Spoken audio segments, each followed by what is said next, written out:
பாவத்திலே இயேசு என்ற திருநாமத்திற்கு எப்போதுமே மிக ஸ்தோத்திரம்.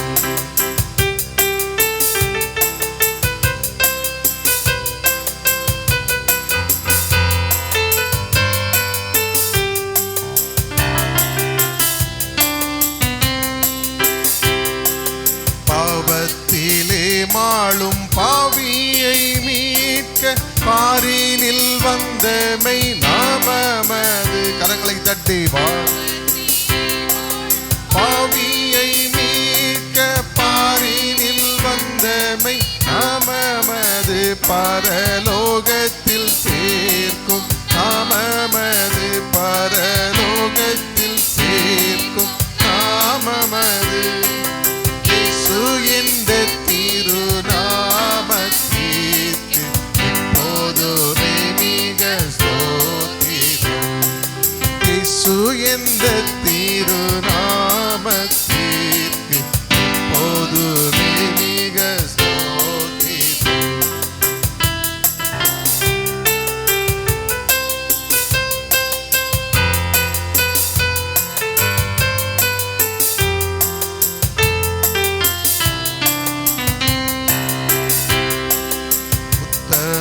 பக்தர்கள் போற்றி துதித்திடும் உன்னத தேவனின் நாமமது. உத்தம பக்தர்கள் போற்றி துதித்திடும் உன்னத தேவனின் நாமமது. உலகெங்கும் ஜொலித்திடும் நாமமது. உலகெங்கும் ஜொலித்திடும் நாமமது. இயேசு என்ற திருநாமத்திற்கு எப்போதுமே மிக ஸ்தோத்திரம்.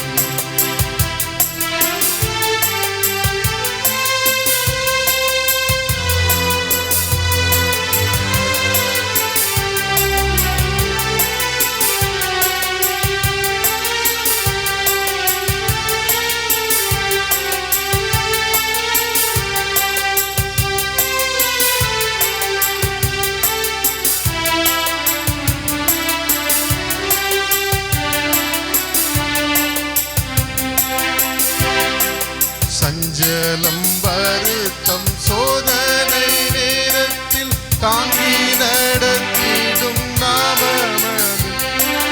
சஞ்சலம் வருத்தம் சோதனை நேரத்தில் தாங்கி நடத்திடும் நாமமது. தடை முற்றுமகற்றிடும் நாமமது.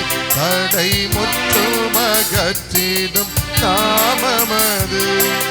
இயேசு என்ற திருநாமத்திற்கு எப்போதுமே மிக ஸ்தோத்திரம். இயேசு என்ற திருநாமத்திற்கு எப்போதுமே மிக ஸ்தோத்திரம். ஹல்லேலூயா. இன்றைக்கு நாம் தியானத்திற்கென்று எடுத்துக்கொள்ள வேண்டிய வேத வசனம் ஏசாயா தீர்க்கதரிசியின் புத்தகம் 44ஆம் அதிகாரம் 21ஆம் வசனம்.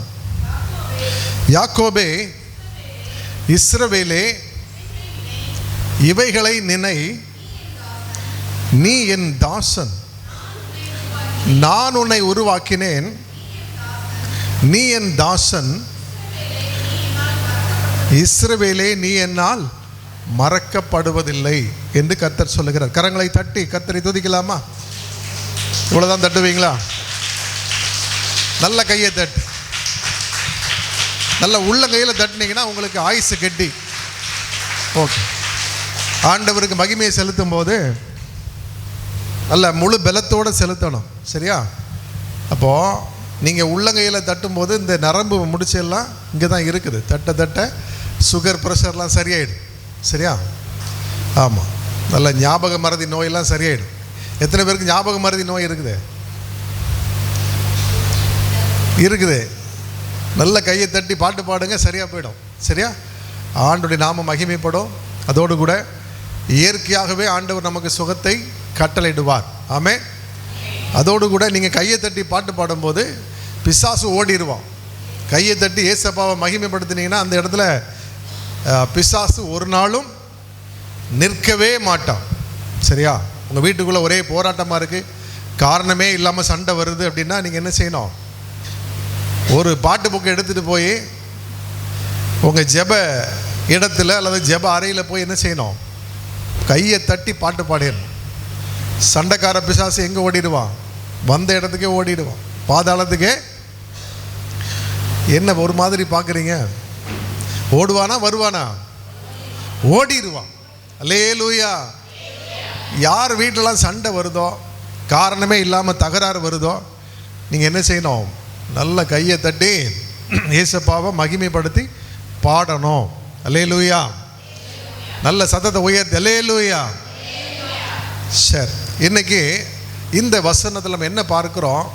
ஆண்டவர் உங்களையும் என்னையும் பார்த்து யாக்கோபே என்று சொல்லி கூப்பிடுகிறார். யாக்கோபுனா என்ன அர்த்தம் தெரியுமா? ஆமாம், எத்தன். அப்படியா? ஏமாத்துறது அவனுடைய கேரக்டர். எத்தன் அப்படின்றது அவனுடைய கேரக்டர். யாக்கோபு அப்படின்னா குதிங்கால பிடிக்கிறவன் அர்த்தம். என்ன அர்த்தம்? யாக்கோபுனா என்ன அர்த்தம்? குதிங்கால பிடிக்கிறவன். தன் அண்ணனாகிய ஏசாவினுடைய குதிங்காலை பிடித்து கொண்டு அவன் வெளியே வந்தானாம். ஒரு குழந்தை பிறந்து அடுத்தால கொஞ்ச நேரம் கழிச்சு தானே இன்னொரு குழந்தை பிறக்கும். ஆனால் பாருங்கள், இந்த யாக்கோபு அண்ணனுடைய காலை பிடிச்சிட்டு வெளியில் வந்தான். யாருடைய குதிங்காலை பிடிச்சிட்டு வந்தான்? ஏசாவுடைய குதிங்காலை பிடித்து கொண்டு வெளியில் வந்தான். அவனுக்கு குதிங்காலை பிடிக்கிறவன்னு பேர் வச்சிட்டார். யார்? ஈசாக்கு குதிங்காலை பிடிக்கிறவன்னு பேர் வச்சிட்டார். அந்த காலத்துலலாம் காரண பேர் தான் வச்சிருக்கிறாங்க. சரியா? அப்போது யாக்கோபாய் இருந்தவனை ஆண்டவர் அடுத்தால் எப்படி அழைக்கிறாரு? இஸ்ரவேலே அப்படின்னு அழைக்கிறார். இஸ்ரவேல்னா என்ன அர்த்தம்? எதையுமே தெரியாமல் சொல்லக்கூடாது, அப்படி இல்லையா? எதையுமே தெரிஞ்சுக்கிட்டு சொன்னால் தான் அதனுடைய அர்த்தம் விளங்கினா தான் நமக்கு அது ஆசீர்வாதத்தை கொடுக்கும். ஆண்டவர் யாக்கோபை வனாந்தரத்தில் ஆசீர்வதித்தார். உன் பேர் என்ன அப்படின்னு கேட்டார். யாக்கோபு அப்படின்னா, இல்லை இல்லை, உன் பேர் என்னமே இஸ்ரவேல் என்று சொன்னார். அல்லேலூயா. நீ உன்னுடைய ஆசீர்வாதத்துக்காக உன் அண்ணனுடைய காலை பிடிச்ச அவன்கிட்ட என்ன வாங்கின? சேஷபுத்திர பாகத்தை வாங்கிக்கிட்ட.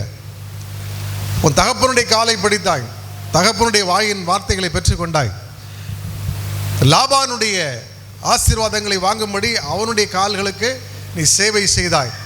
இனி நீ யாருடைய காலையும் பிடிச்சு முன்னேற வேண்டிய அவசியம் இல்லை.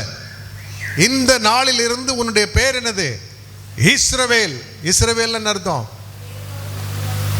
தேவனோடே ஆளுகை செய்கிறவன் அர்த்தம். அல்லேலூயா, அல்லேலூயா. அல்லது கர்த்தருடைய பிரபு, தேவனுடைய பிரபுன்னு அர்த்தம். கர்த்தருடைய ஆளுகை செய்கிறவன் என்று சொல்லி அர்த்தம். அப்போ எவ்வளவு ஒரு பெரிய ஒரு ப்ரமோஷன் கர்த்தர் கொடுத்தார் பார்த்தீங்களா? நீங்கள் மற்றவங்களை நம்பி, மனுஷனை நம்பி இனி ஒரு காரியமும் செய்ய வேண்டிய அவசியம் இல்லை. அல்லேலூயா. ஆண்டவராய் இயேசு கிறிஸ்து நமக்காக பலியானதுனால, அவர் நமக்காக கல்வாரி சிலுவையில் இரத்தம் சிந்தினதினால நாமும் இஸ்ரவேலர்கள் என்கிற பெயரை பெற்றிருக்கிறோம். ஆமென். நமக்கு தான் விசுவாசம் இல்லை. நாம் யாரை நம்பி ஓடுறோம்? மனுஷர்களை நம்பி ஓடுகிறோம். மனுஷங்க எனக்கு அதை செய்வாங்களா, இதை செய்வாங்களான்னு சொல்லி அவங்கள நம்பி இருக்கிறோம். நீங்கள் கர்த்தரை நம்பி இருங்க. ஆமென். அல்லேலூயா, அல்லேலூயா. இப்போ இயேசுப்பாவை நீங்கள் நம்பி இருந்தீங்கன்னா மனுஷர்களை உங்களுக்கு பட்சமாக அவர் திருப்பி கொண்டு வருவார். உங்களுடைய காரியங்களை ஆண்டவர் இயேசு கிறிஸ்து வாய்க்கும்படி செய்வார். எத்தனை பேருக்கு நம்பிக்கை இருக்குது?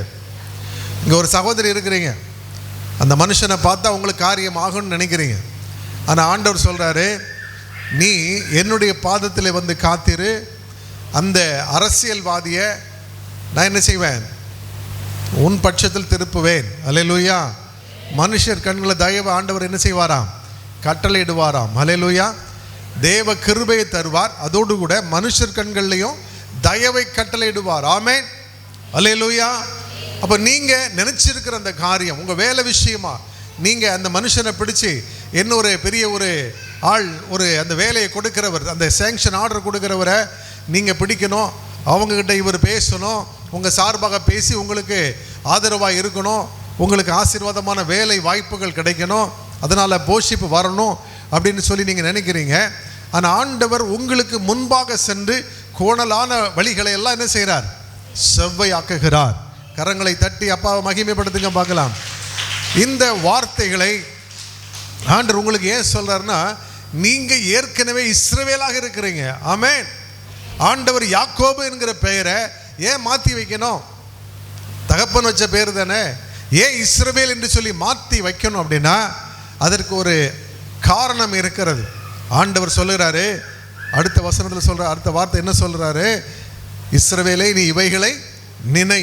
அந்த வார்த்தையை சொல்லிட்டு இவைகளை நினைன்னு சொல்றார். எவைகளை நினைக்கணும்? நீ யாக்கோபா இருந்த, மனுஷனுடைய கால்களை பிடிக்கிறவனாய் இருந்த, உன்னை இஸ்ரவேலாக நான் மாற்றிவிட்டேன். அல்லேலூயா, அல்லேலூயா. இவைகளை நீ நினை. எதை நினைக்கணும்? நான் உன்னை இஸ்ரவேலா மாற்றி வச்சிருக்கிறேன், நீ என்னுடைய தாசன் என்று சொல்லுகிறார். எனக்கு அருமையானவர்களே, வனாந்திரத்தில் அவன் வெறும் கோலும் கையுமாக போனான் என்று சொல்லி பார்க்கின்றோம். அது என்ன வெறும் கோல் கை? அவன் பெரிய பண்ணையாருக்கு பையன்தான். ஈசாக்கு பெரிய ஒரு ஐஸ்வர்யவான். வெள்ளியும் பொன்னும் அவனுக்கு இருந்துச்சு. ஆபிரகாமுடைய அத்தனை பொன்னும் வெள்ளியும் யாருக்கிட்ட இருந்துச்சு? தன்னுடைய ஒரே பையனான ஈசாக்குக்கு தான். இஸ்மவேலை ஆபிரகாம் அனுப்பிவிட்டார், அத்தனை சொத்துக்களுக்கும் அதிபதி. அப்போ யாக்கோபு சாதாரண நபரா? கிடையாது. ஆனால் வெறும் கோலும் கையுமாக உயிர் பிழைக்கத்தக்கதாக அண்ணன் கொன்றக்கூடாதுன்னு சொல்லி அவன் பிழைக்கும்படி ஓடி போகிறான். போகும்போது வெறும் கோலும் கையுமாக போகிறான். ஏன் வெறும் கோலும் கையுமா போனேன் அப்படின்னு சொல்கிறாருன்னா, அந்த காலத்தில் அந்த கோல், கைக்கோல் ஒன்று வச்சுருப்பாங்க. அந்த கைக்கோலில் தான் இவன் பேர் என்ன, இவனுக்கு ஊர் எது, இவனுடைய அப்பா அம்மா யார், இவனுக்கு என்னென்ன சொத்து இருக்குது, இவனுடைய வாக்குத்தத்தம் என்ன, இவனுக்கு தேவன் கொடுத்த வார்த்தைகள் என்ன அப்படின்றத அந்த கோலில் எழுதி வச்சுருப்பாங்க. ஆனால் யாக்கோபு கொண்டு போன கோலில் அவனுக்கு எதுவுமே எழுதப்படலை. அவனுக்கு எந்த ஒரு சொத்துமே இல்லை. தேவனுடைய வார்த்தை எங்கே பெற்றுக்கொண்டான்? வனாந்திரத்திலே பெற்றுக்கொண்டான். அல்லேலூயா, அல்லேலூயா. நான் உன்னை வானத்து நட்சத்திரங்களை போல என்ன செய்வேன்? பெருக பண்ணுவேன், கடற்கரை மணலத்தனையாக பெருக பண்ணுவேன்னு சொல்லி ஆபிரகாமுக்கு சொன்ன அதே வார்த்தைகளை ஆண்டவர் யாக்கோபுக்கும் கொடுத்தார். எனக்கு அருமையானவர்களே, அப்படி கொடுத்ததை தேவன் நிறைவேற்றியும் முடித்தார். ஆமென், அல்லேலூயா. அப்போ ஆண்டவருக்கு சீஷனாக, தாசனாக யாக்கோபு மாறினார். காரணம் என்ன? அவர் ஆண்டவரை தேடினார், ஆண்டவருக்கு பலி செலுத்தினார், தேவனை விட்டு விலகாமல் இருந்தார். எப்பொழுதும் அவர் சொன்ன வார்த்தைகள் நினைத்து அதையே பற்றி கொண்டிருந்தார். ஆண்டவரே, நீர் என்னை காப்பாற்றுவீரானால் உமக்கு நான் என்ன செய்வேன்? பலியிடுவேன் அப்படின்னு சொல்லி பொருத்தனை செய்தார். பொருத்தனைகளை நிறைவேற்றினார். அல்லேலூயா, அல்லேலூயா. அப்போ யாக்கோபு அப்படின்றவர் வேதாகமத்தில் மிகவும் ஒரு முக்கியமானவர். இஸ்ரவேல் என்பவன் ஒரு முக்கியமானவன். இஸ்ரவேல் கோத்திரம் 12 கோத்திரமாக பிரிந்தது. அதில் நீங்களும் நானும் ஒரு அங்கமாக இருக்கின்றோம். ஆமென். ஆண்டவர் சொல்கிறாரு, நீயும் இஸ்ரவேல் தான், நீயும் என்னுடைய தாசன் தான். தாசன்னா என்னது? சீஷன், சீஷி அப்படின்னு சொல்லி சொல்கிறார். ஆமென் சொல்லுங்க பார்க்கலாம். அல்லேலூயா. ஆண்டவர் சொல்கிறாரு அடுத்த வார்த்தை, நீ என்னுடைய தாசன், நான் உன்னை உருவாக்கினேன் என்று சொல்லுகிறார். உங்கள் ஒவ்வொருவரையும் என்னையும் யார் உருவாக்கினது? ஆண்டவராய் இயேசு கிறிஸ்து உருவாக்கினார். ஆமென், அல்லேலூயா. அப்போ எப்போ உங்களை நினைச்சு உருவாக்கினார்னா, உங்களை உலக தோற்றத்திற்கு முன்பாகவே நினைத்து விட்டார். வாசிங்க எபேசியர் 1ஆம் அதிகாரம் 4ஆம் வசனம்.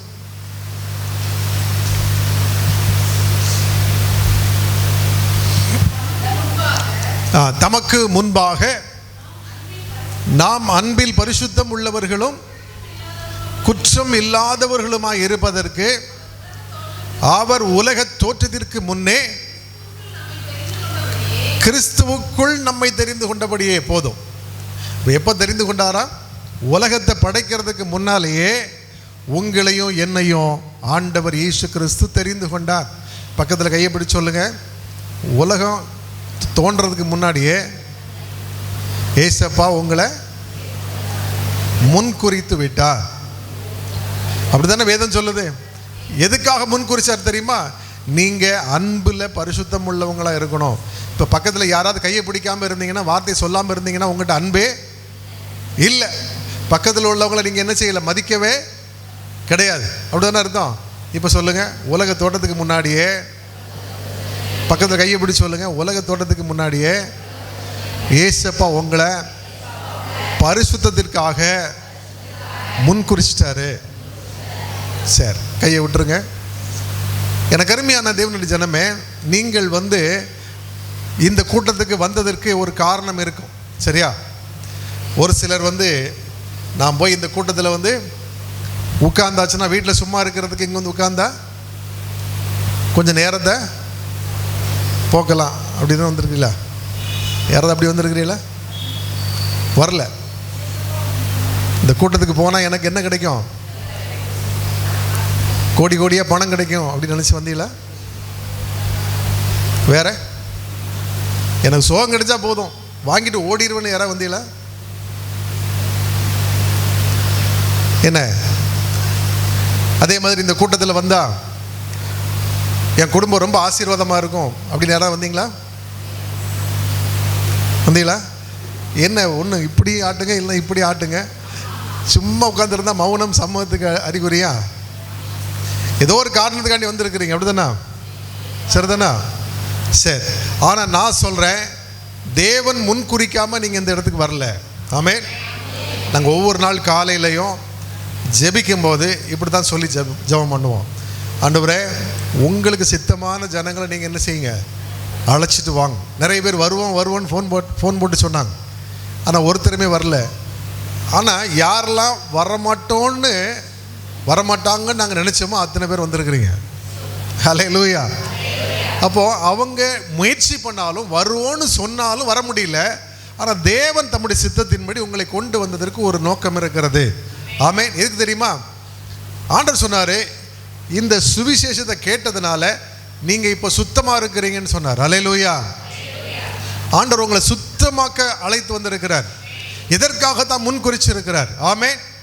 அப்போ அன்பில் பரிசுத்தம் உள்ளவர்களும் குற்றம் இல்லாதவர்களுமாய் இருப்பதற்கு உலக தோற்றத்திற்கு முன்னே கிறிஸ்துவுக்குள் பிதாவாகிய தேவன் நம்மை தெரிந்து கொண்டபடியே என்று எழுதப்பட்டிருக்கிறது.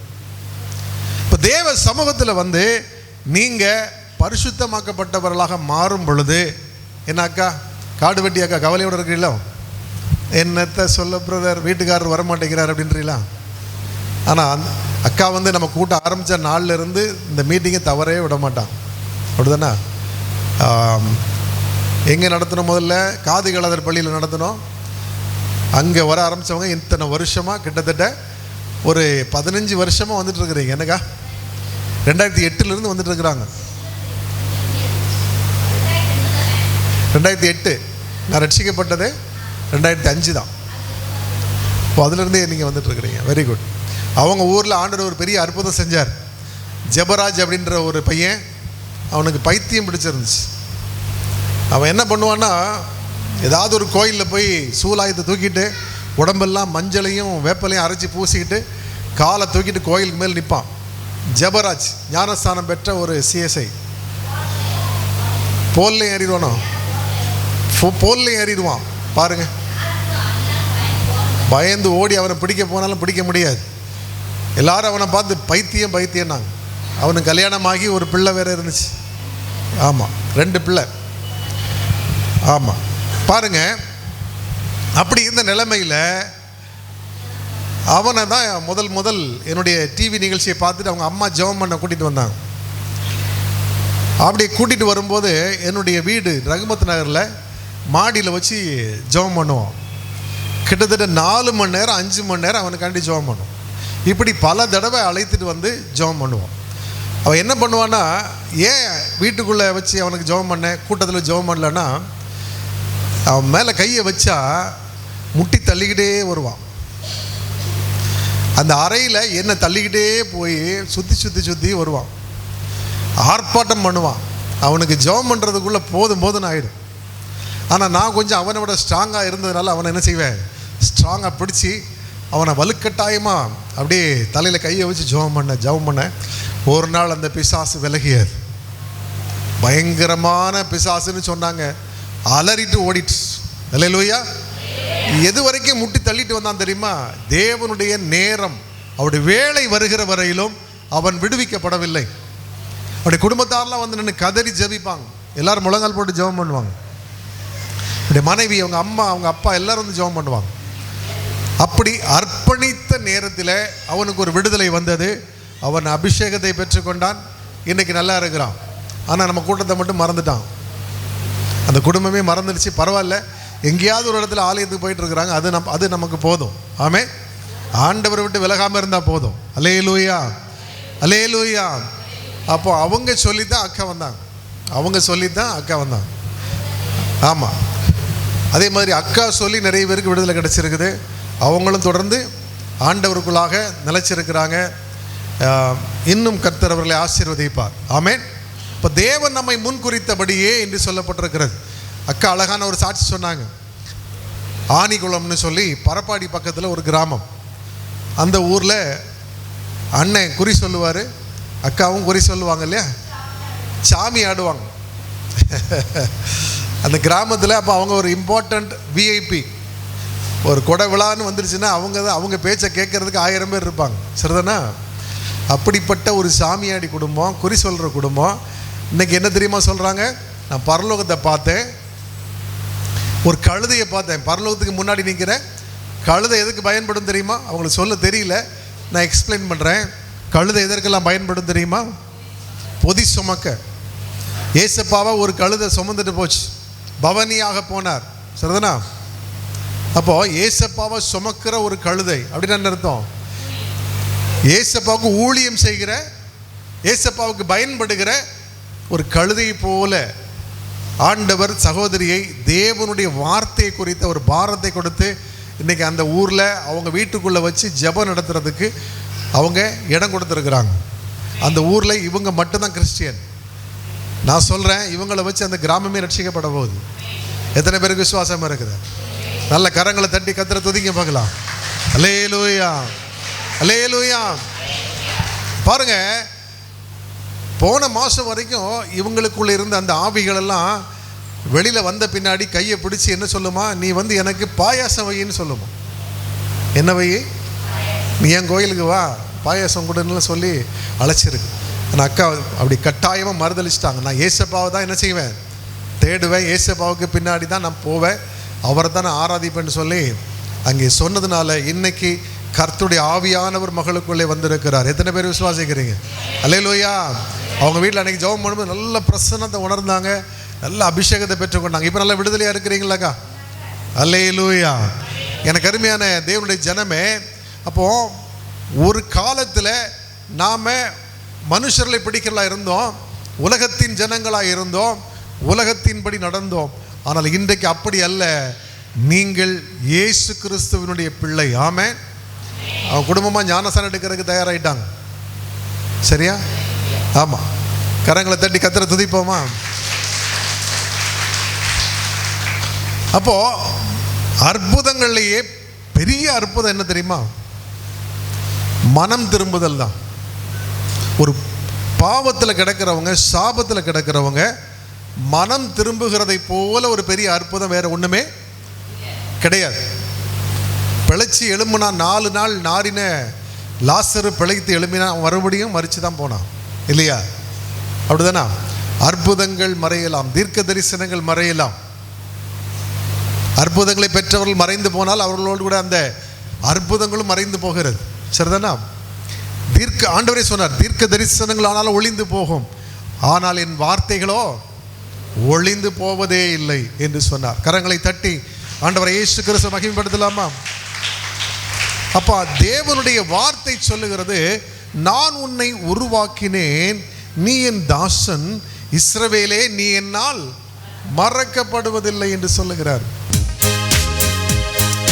சிலுவை நிழலில் அனுதினமணி சாய்ந்து மாறிடுவே,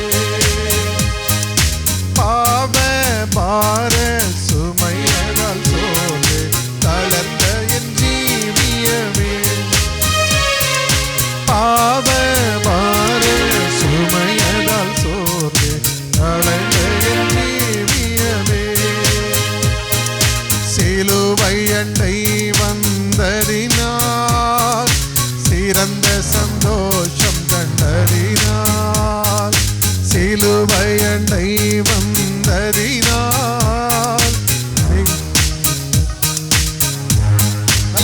கட்டி இளைப்படையாது மேலோகம், இளைப்படையாது மேலோகம்.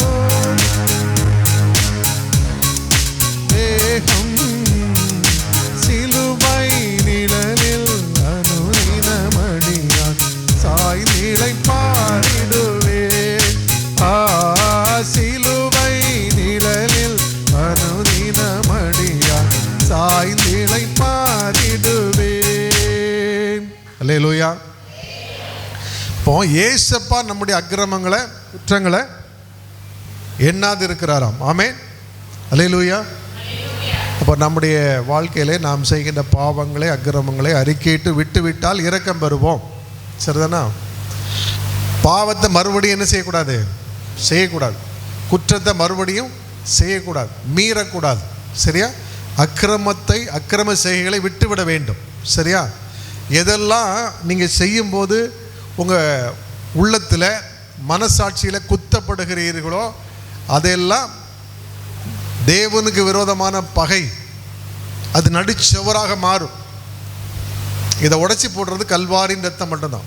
ஆமென். அல்லேலூயா. ஆண்டவர் சொல்றாரு 22வது வசனம், உன் மீறுதல்களை மேகத்தை போலவும், என்ன மேகத்தை விலக்கி போடுற மாதிரி விலக்கி போட்டேன்னு சொல்றாரு. உன் பாவங்களை கார் மேகத்தை போலவும் அகற்றி விட்டேன், என்னிடத்தில் திரும்பு. இதெல்லாம் நீக்கிட்டாலும் நீ ஏங்கிட்ட திரும்புன்னு சொல்றாரு. அல்லேலூயா. நீ ஏங்கிட்ட திரும்பு, உன்னை நான் மீட்டு கொண்டேன்னு சொல்றார். உன்னை நான் எப்படி மீட்டுக்கிட்டாரு? ரத்தம் முழுவதையும் சிந்தி மீட்டிருக்கிறார். ஆமென். நம்ம எல்லாத்தையும் விலைக்கு வாங்கிட்டாரு. ஒரு பாட்டு கூட இருக்குல்ல, நீ உனக்கு சொந்தம் அல்ல. பக்கத்துல கை இப்படி சொல்லுங்க. அன்பின் பரலோக தகப்பனே, ஏசு மகாராஜா, இன்றைக்கும் என்னோடு கூட சேர்ந்து ஜெபிக்கின்ற ஒவ்வொரு பிள்ளைகளையும் கண்ணோக்கி பாருங்கப்பா. ஏசு மகாராஜா, இந்த நாளிலும் எதையுமே செய்ய முடியாத சூழ்நிலையில, கைகள் கட்டப்பட்ட நிலைமையில அநேகர் இதை பார்த்து கொண்டிருக்கிறாங்கப்பா. பக்கத்தில் திரும்பினாலும் தடை, எந்த ஒரு நிலைமையிலையும் தரித்திரம், எல்லா சூழ்நிலைகளிலேயும் தோல்விகள் என்று சொல்லி அங்கலாய்த்து கொண்டு இப்பொழுது உம்மை நோக்கி பார்க்கிறேன். உடைய பிள்ளைகளை கண்ணோக்கி பாருங்க. இயேசு கிறிஸ்துவின் வல்லமையுள்ள நாமத்தினாலே இன்றைக்கும் கூட எல்லா தடைகளும் நீங்கட்டும். நீங்க அபிஷேகம் பண்ணி அவர்களை தெரிந்து கொள்ளுங்க, கரம் பிடித்து நடத்துங்கப்பா. நீரே கர்த்தர், நீர் ஒருவரே கர்த்தர் என்று சொல்லி உம்முடைய பிள்ளைகளை கொண்டு சகல ஜனங்களும் அறிந்து கொள்ளும்படிக்கு அவர்களுக்கு முன்பாக வாசல்கள் திறந்திருக்கட்டும். எல்லா கோணலான பாதைகளும் செவ்வையாகட்டும். ஆம் தகப்பனே, எல்லா இரும்பு தாழ்பால்களும் முறிந்து போகட்டும். வெண்கல கதவுகள் முறிக்கப்படட்டும். எல்லா ஜனங்களையும் நீங்க நண்பர்களாக மாற்றிக் கொடுங்க ராஜா, இயேசுவின் நாமத்தினாலே. இன்றைக்கும் கூட தகப்பனே, உடைய பிள்ளைகளுக்கு நிறைவான நன்மை உண்டாகி இருப்பதாக, உலகத்தின் ஆசீர்வாதங்கள் உண்டாகி இருப்பதாக, சகல பரிபூரணத்தை கொடுங்க. நீயோ கடன் வாங்காதிருப்பாய், கடன் கொடுப்பாய் என்று சொன்ன வார்த்தையின்படியாக அவர்களை ஆசீர்வதித்து உயர்த்துங்க. இயேசுவின் நாமத்தில் இதை கேட்கிறோம். சகல நிறைவும் பரிபூர்ணம் உண்டாகி இருக்கட்டும். உம்மையின்றி வேறே தேவன் இல்லை என்று சொல்லி சகல ஜனங்களும் இவர்கள் மூலமாக உம்மை கண்டுகொள்ளட்டும். ஆசீர்வாதமாக இருக்கட்டும். எங்களை தரை மட்டும் தாழ்த்தி ஒப்புக் கொடுக்கிறோம். துதிகன மகிமை எல்லாம் உமக்கே செலுத்துகிறோம். இயேசுவின் நாமத்தில் ஜெபம் கேளும் நல்ல பிதாவே. ஆமென், ஆமென். எனக்கு அருமையானவர்களே, என்னை தொடர்பு கொண்டு ஜெபியுங்கள். உங்களுக்காக நான் ஜெபிக்க ஆயத்தமாக இருக்கிறேன். இயேசு கிறிஸ்து உங்களை விடுதலையாக்குவார். இந்த நாளிலும் கூட ஆண்டவராய் இயேசு கிறிஸ்து உங்களை மேன்மைப்படுத்துவாராக. ஆமென்.